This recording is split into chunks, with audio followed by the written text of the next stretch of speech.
Ladies and gentlemen, I welcome you all to Soldier Speaks English once again, where we are in geopolitics, East and West. Me, Adil Raja, and Theo Mullis, we would be discussing the geopolitical situation in East and West. And this particular episode, the East and West is colliding, and we have to discuss a very important question: that is the USA underestimating Iran? And there are, of course, Shaheed drones, which are being utilized by the Russians primarily in the Ukrainian Mhm. theater. And Theo Mullis has been there in Ukraine, has been observing the operations of the Shaheed drones, which definitely would be deployed against the Americans if they choose to attack Iran. So those dynamics definitely needs to be discussed. And other than that, we have to discuss the Ukrainian counterattacks and the Epstein arrest in connection with the Epstein files. So, welcome to you, Theo. How have you been? Not bad, not bad. We missed out on last week. I had some family issues to sort out, but it's good to be back in the studio. Good to be back talking with you, Adil. That's great. So, before we move on to the fundamental question we are asking today, that is USA underestimating Iran, let's discuss the Ukrainian counterattacks Mm. first. What is the update there? The Ukrainians are counterattacking to regain their positions from the Russians. Are they any successful? What are the chances? What is the war looking like overall? So, between the 11th and 15th of this month, the Ukrainians recaptured approximately 201 square kilometers of territory from Russian control. Now, this is Kyiv's largest gain in over 2.5 years. And a lot of these attacks, just like a lot of the attacks that happen across the front line in this war, are small pushes to retake a village, a hamlet. The population of these places could be measured in the hundreds pre-war. So these aren't the kind of enormous sweeping advances and counterattacks that we saw in 2022, 2023, but they are significant, and they're significant because they're happening across large swathes of the front line, and they represent a shift. Now, the Ukrainian way of war has been what they're calling active defense. The job of the soldiers on the ground is to cede ground where it's needed to be ceded, but inflict heavy casualties. The head of the Ukrainian army is requesting 50,000 Russian casualties a month. Now, they're at about 30,000 at the moment, but he's saying 50 is the optimum target. And you've got to remember, you would know this as a military man, the person attacking will generally take far more casualties. I think it's the 3-to-1 ratio that one has to have before you attack an entrenched position. And the Ukrainians are using the land, they're using their entrenched positions to inflict significant casualties. However, the cutoff of Starlink, which we discussed in an earlier episode, coupled with Russia's self-inflicted cutoff of Telegram, has really stymied their ability to communicate, and the Ukrainians are capitalizing on this to regain helpful, useful ground where they can. And these attacks are also inflicting further casualties on the Russians. And there's also a narrative element to this as well. For all of 2025, the Russians were putting forward this narrative that we're advancing, our advance is inevitable, and we will win this conflict. Although what winning looks like for the Russians is an open question, because their earlier war goals of taking Kyiv and regime change, that's pretty much out of the window. Um, so it is an important shift. And one of the reasons, according to Russian military bloggers, who are an excellent source, that they have decided to shut down Telegram, and the rumors are swelling that they might be trying to institute full mobilization, which they have not been able to do before because politically it's been deemed to be impossible. And shutting down Telegram would shut down a major way for Russian citizens to communicate with one another and could shut down an avenue of dissent if Putin does want to do that. What is likely is that these attacks from the Ukrainians will continue, the Russians don't really have an answer to Telegram, and they don't have an answer I think it's called Max, but soldiers have been having significant difficulty in getting it set up. And they certainly don't have an answer to Starlink. All right. So it seems that their communication difficulties will continue. And I wouldn't be surprised if we see, as we did in 2022, the Russians moving to commercial Baofeng and other brand radios, which, well, there was a period of time when you could listen to Russian combat traffic online. And we might be going back to that. Theo, you mentioned Starlink more than once, and there is yet another question, another very interesting connection between East and West in the theater in Ukraine and the theater in Iran. Starlink is proving to be more than a device of communication, device to access internet, and becoming it looks like that it is becoming a weapon. Because Starlink is being, there is a sort of a crackdown on finding and destroying Starlink devices in Iran as well, and as well as in Russia. So definitely, without uncensored internet is being considered a lethal sort of a combination once you mix it with the freedom of expression in these authoritarian states, I would say, and it is a fair comment. I don't think anybody should have an issue over there. But before we move on to the arrest in the Epstein files, well, do you think the United States, which is looking to attack Iran because they want Iran to dismantle their nuclear facilities, because if Iran does not dismantle their nuclear facilities, then the Saudis, the Kingdom of Saudi Arabia, they've already given an interview officially that, listen, if they are going to go nuclear, we will go nuclear the very same day. That's what Prince Mohammed bin Salman has said in the 60 Minutes interview quite clearly. So obviously they've got the facilities ready, and they just need to push the button to prove their capability. And in the Middle East currently, nobody talks about Israel having these nuclear capabilities secretly, but it's an open secret, but nobody talks about that. One of the worst kept secrets in the world.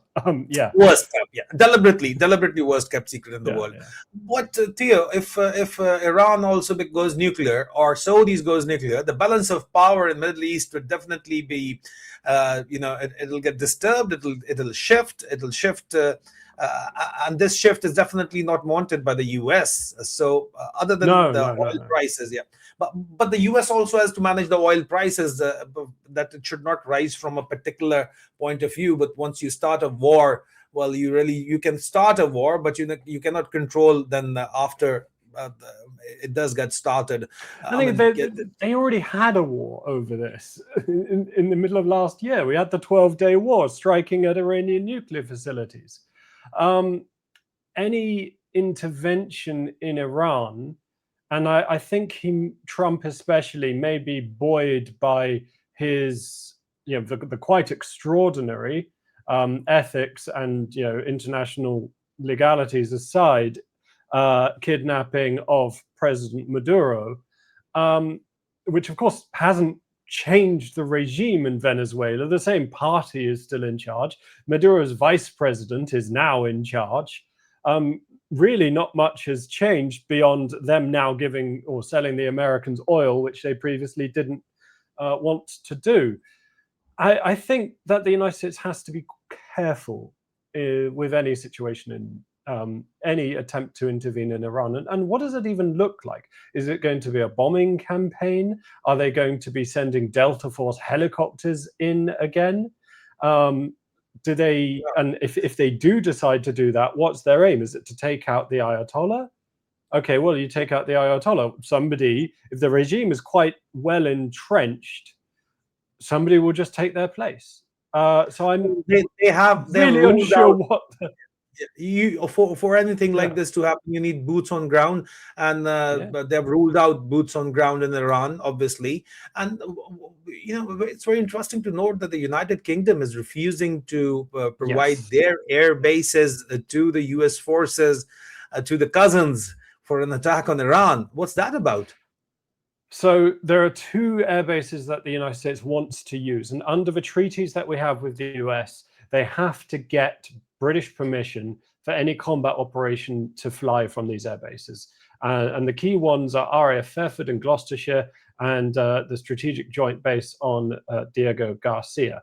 Now, reports suggest that it's driven by concerns about international law and legal exposure if they're deemed to be complicit in an offensive campaign against Iran, which from the British position is perfectly reasonable. Britain does not want to be involved in a situation in Iran, although I will say that the Iranian regime, I would very much like to see that fall. It's a despotic, authoritarian, vile regime that has taken a wealthy and quite reasonable country and turned it into a country which, despite its enormous oil reserves, has rolling blackouts on a regular basis. The United Kingdom can't really get involved unless they are happy to help the US breach international law. So Donald Trump is, of course, very upset about this, but his position is quite difficult. Fair enough. So let me present you the scenario that even then the war does go ahead, because the military industrial complex does want the war to go ahead, but they want to control it, of course, because they need the oil prices to be raised to a level in which the investment in Venezuelan oil infrastructure becomes feasible. We've already discussed that. So let's say the war does go ahead, a bombing campaign does go ahead. So the Iranians are going to respond. This is not Venezuela, where you've got a centralized military control which can betray the Iranian leadership.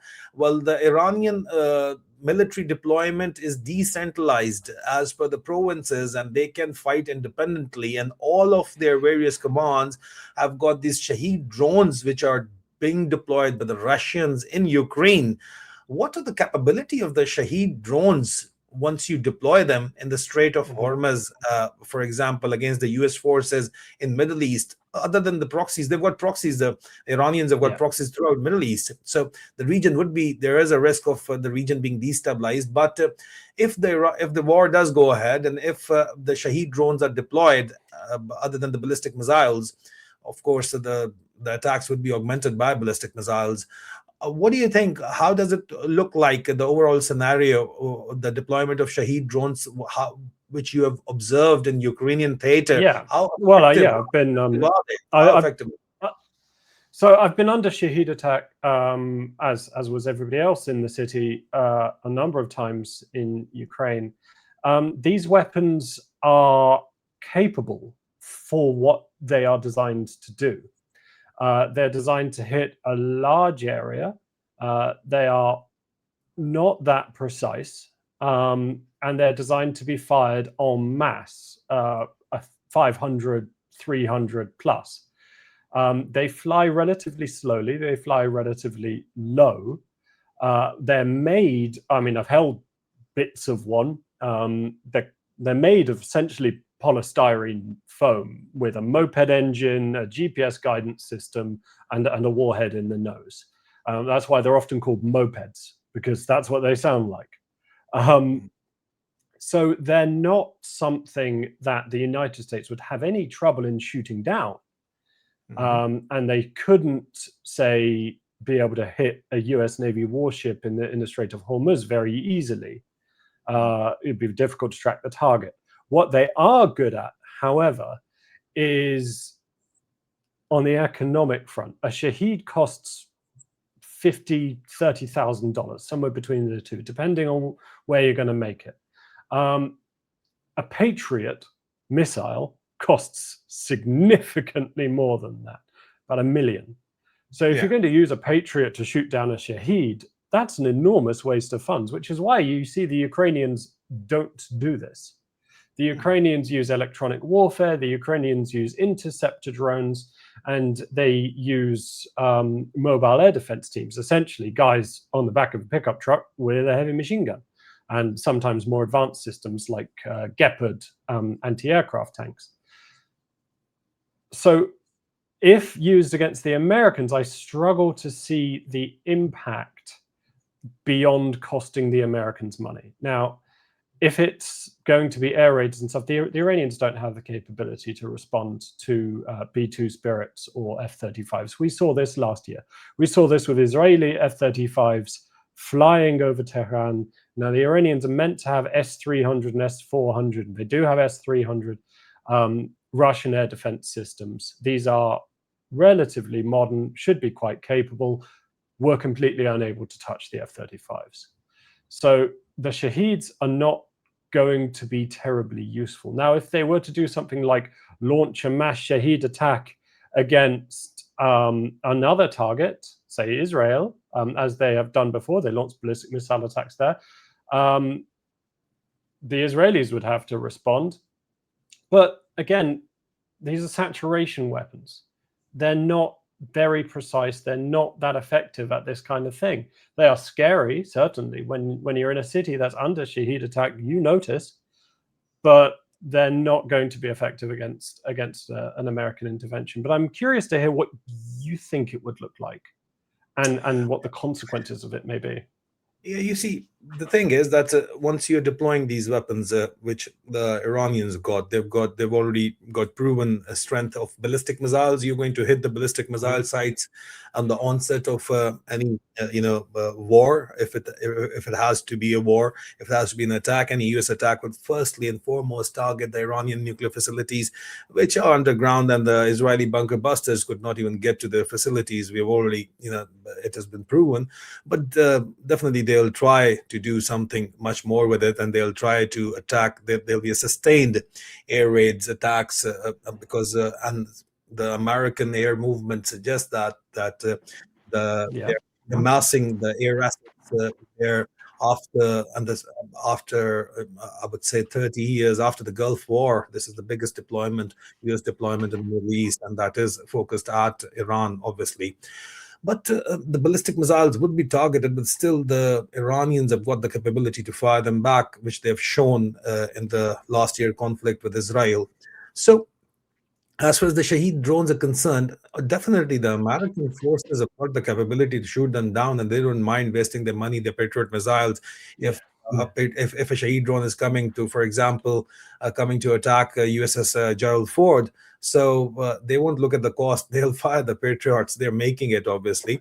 But I don't think that the U.S. well-defended localities would be the target of these drones. The target of these drones would be the allies, the U.S. allies, and the U.S. allies bases, or those bases which are not very well defended. For example, in Qatar, and for example, that's why the U.K. is not allowing. And even the UAE, an Israeli ally, is not allowing their airspace to be used to attack Iran. And the Qataris have also said that our airspace should not be used to attack Iran. They don't want to give Iran an excuse to attack those countries. But Iran, irrespective of all this, they've got two strengths. Firstly, their technology, low-cost technology, to hit the allies of the U.S. in the entire region, and the U.S. has got a lot of allies, and it's a Sunni-dominated area, Sunni, and and there are Shia proxy elements. The second strength is the proxy elements. There will be a proxy warfare which will go on in the entire Middle East, which will drive the oil prices higher, and that oil prices will make things much more expensive in the entire Western world, including the US. And President Trump, just before going in a midterm election, seriously cannot afford any further inflation in the US, which has been a weak point for him. So it's a very delicate decision to attack Iran or not, because underestimating Iran would be a mistake which he can ill afford. So that's what my opinion about this is. But moving to the next topic. If I may add briefly, I think that a focus on the Shaheeds is not necessarily the area which Iran could really threaten the United States, especially the United States Navy. The US has run these exercises before, a hypothetical US versus Iran exercise, and US admirals playing the part of Iran have been able to defeat their colleagues. And something that the United States really needs to look at is the Black Sea and the Russian Navy versus Ukraine. Ukraine has been incredibly effective at destroying significant parts of the Russian Navy, including the cruiser Moskva, a number of at least one submarine. The Russian Navy should, by all rights, in this conflict, have complete ownership of the Black Sea, and it doesn't. And one of the reasons for that is the Ukrainians' use of sea baby or seaborne drones. Now, these are essentially take a jet ski, stick a Starlink on top, stick a load of warhead at the end, and you have a pretty effective weapon system that's also very cheap, that can also be deployed in large numbers, and that can threaten ships and has done before. So that's where I think the United States needs to be careful if it's going to do something like this. That's very interesting, because I was mostly in this discussion, we are always thinking about the Strait of Hormuz, but the area which you just brought out, it's very interesting, and this is very pertinent that we don't discuss the Black Sea in this scenario. So it is important what the lessons learned from the naval war in Ukraine. I mean, imagine take a hypothetical that the Iranians give the Houthis a load of these Sea Baby or a copy drones, because the Russians would have picked some up, because they don't always go off in the right way. So they'll probably know how to make them in their own right. They could sell that information to the Iranians. And then the Iranians could manufacture them and send them to the Houthis. Now, if the Houthis are able to use these against container vessels, then, the straits are closed again. So and that's something that the Americans really need to consider.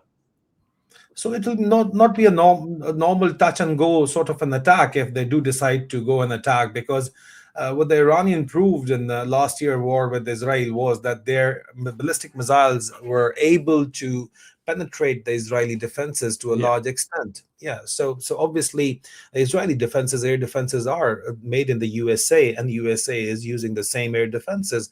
So expecting the USA to go scratch-free is simply not possible under the circumstances. And yeah, the Black Sea theater, if you look at the map, well, the Strait of Hormuz is not the only theater. What's going to happen in Black Sea is also important, and that is where Russian support would definitely be there for Iran. This is a given under the circumstances. I mean, the Russians were far and away from Venezuela, but in this case, the Chinese, they don't want the Iranian regime to be changed or the Iran to be attacked, because they've got around $60 billion investment in there as part of Belt and Road Initiative, and Russians are obviously supporting the Iranians supporting the Russians. So we are looking at a mess, and it could very well become the start of a World War III. Do you agree? I don't know about the start of World War III. I don't think anybody cares. Any of the big nations really care enough about the state of Iran to get involved in, because World War III, a stand-up, drag-out fight to the death between the great powers. That kind of thing isn't worth it. I don't think they would. I think the Chinese are far more concerned about their backyard and Taiwan, etc. Russia is very much tied down in Ukraine. The Europeans would not have any interest in getting involved in a bloody situation in Iran.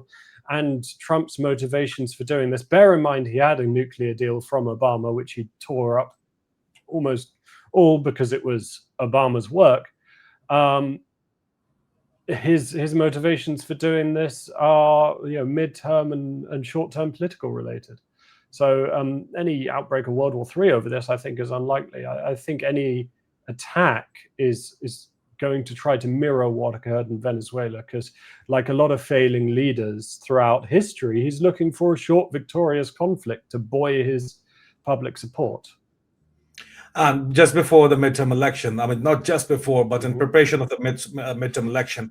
Yeah, fair enough. But obviously, it's a very tough decision to be made. And but I would say the positive in this present U.S. administration is that there is one man who's making the decision, like the previous administration of Joe Biden, where Joe Biden's son allegedly, or Joe Biden's daughter-in-law allegedly were making the decisions, and there were so many different people you could approach, and you could get the job done by openly allegedly bribing them, and that's how we got Well, I don't regime know if I'd change. go that far.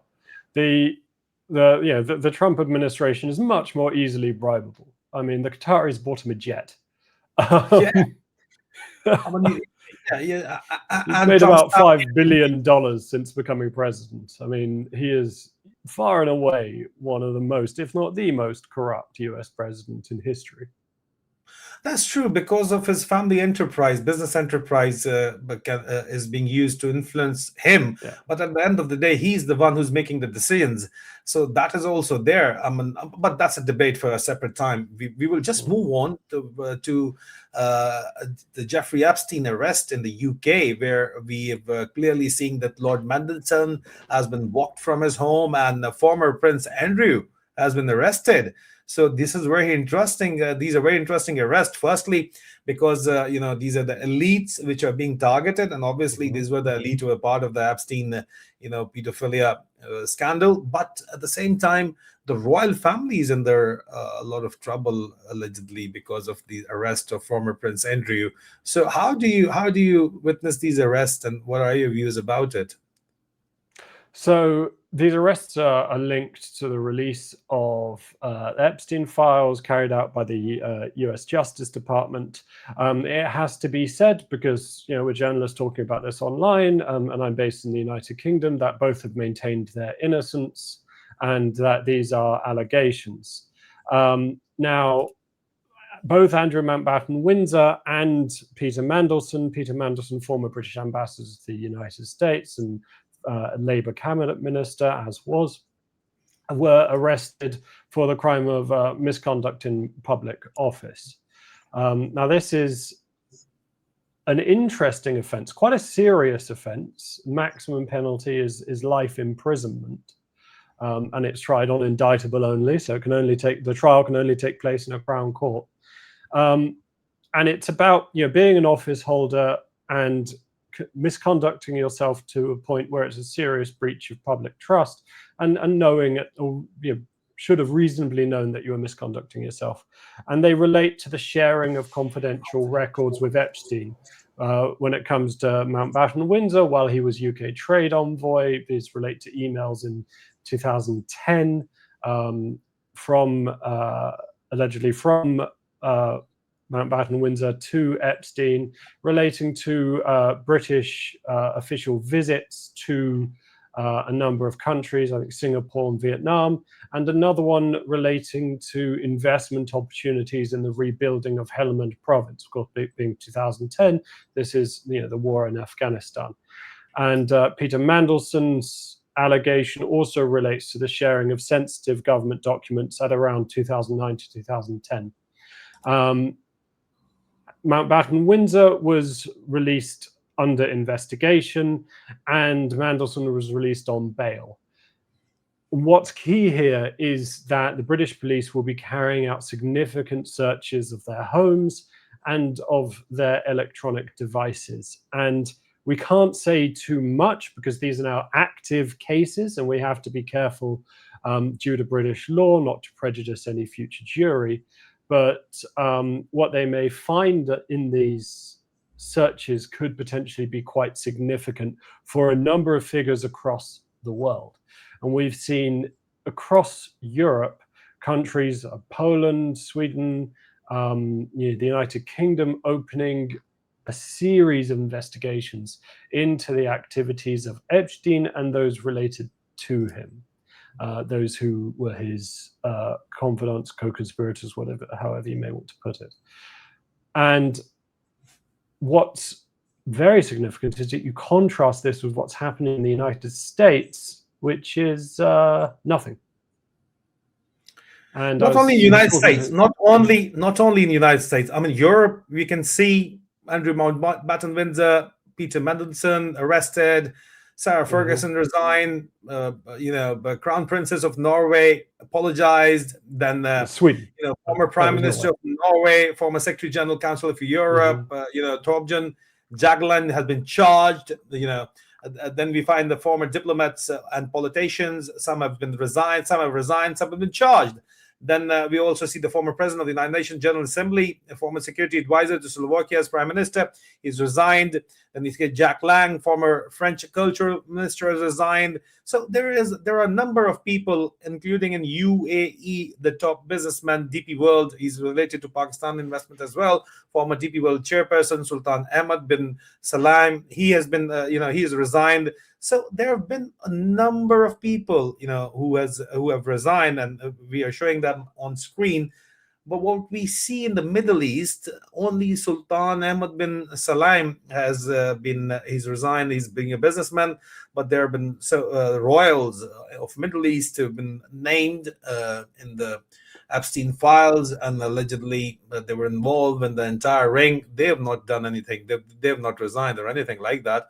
So at least it is heartening to see that, and as you said, in the USA, because President Trump is being named repeatedly, because there's a very, very just very shy of 40,000 times he is named. Just shy of 40,000 times. Yeah, there you go. There you go. So it is, at the one hand, heartening to see that in Europe we have got some kind of accountability still left, but in the US and the allies in the Middle East, you don't see that kind of accountability. There's no accountability. No accountability. Yeah. And then Imran Khan was also named by Jeffrey Epstein as someone who was seen as a threat, like Erdogan and like Khomeini, even, just imagine that. So that is also being brushed under the carpet. Nobody's talking much about it. But final words on this, Theo, and then we'll call it a day. Yeah, I very much welcome these arrests, and hopefully more to come. Jeffrey Epstein represented everything bad about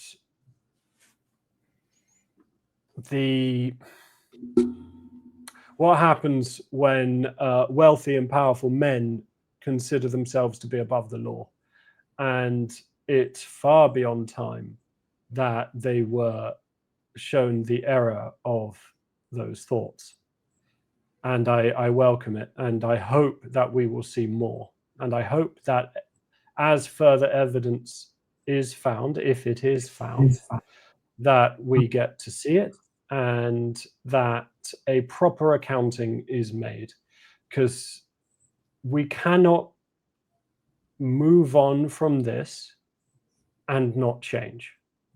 This, I think, requires a reckoning and requires a recognition that wealth and power absolutely can corrupt, and we should move to ensure that while it's okay to be wealthy, and while some people have to be powerful, that comes with an increased level of public accountability and scrutiny. And as a former police officer, I would like, and this may be waving a little bit of a red banner here, and I imagine some people would call me a bit of a socialist, but not true, I'm not one, but I would like significant wealth to be an aggravating factor for any criminal offense. Because you have gained an enormous amount from the country, being significantly wealthy. And I think that if you commit a crime, then it makes it morally worse to be a very wealthy person and commit especially these kind of offenses. I would endorse what you're saying over here, Theo. Thank you so very much. All right, folks, that's it for this week, and we'll see you next week in Geopolitics, East and West. Do share the video if you like it, and do comment. Thank you so very much. Bye-bye. Thank you. That's it.